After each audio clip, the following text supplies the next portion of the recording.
If you've ever sat in a cafe and tried to draw your coffee cup or whatever's in front of you and struggled with it, I'm going to show you some tricks. So one trick is to make a little mark where each of these lines fall. You know, sort of the bottom of the saucer, the cup, and then the two different sides of the cup that you can kind of see where you're sitting. And it is helpful to take a picture and print it out and draw on top of it like this. So I'm going to make some measurements here. And once I've got that all worked out, I'm going to make those same marks on my paper. Now this is a much sped up version of a video, a longer video that I send out to my subscribers. So that's why you're seeing this kind of fast. But I just want to give you a little preview of it, and you'll still sort of get an idea of how this works. I look for the outer boundaries of where the saucer is and the cup.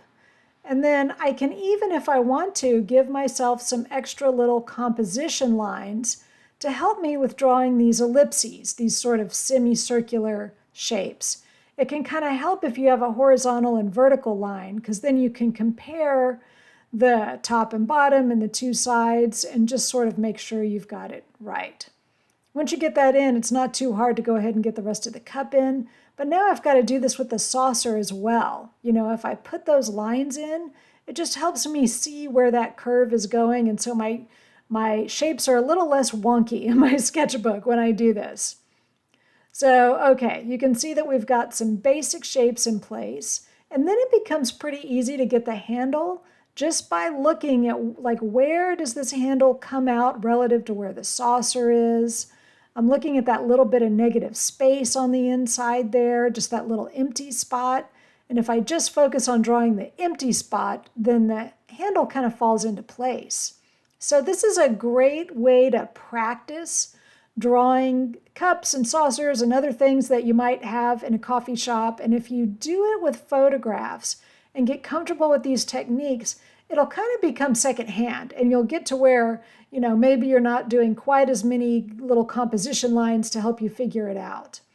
Now there's also a piece of pumpkin bread sitting here. So I'm looking at this and pretending that it's just like a cube or, you know, a box. It's a little bit of a rectangle, but you get the idea. So if you've ever just sat and practiced drawing cubes and boxes, then this will be kind of comfortable for you and kind of familiar. And even though this piece of pumpkin bread isn't perfectly shaped that way, it's going to be a little bit lumpy and a little bit uneven because it's a baked good. Just having that as a starting place will get you going. So see the link below if you want to subscribe and get more of these sent to your inbox. And please like and subscribe to the channel. And I hope that was helpful. Thanks.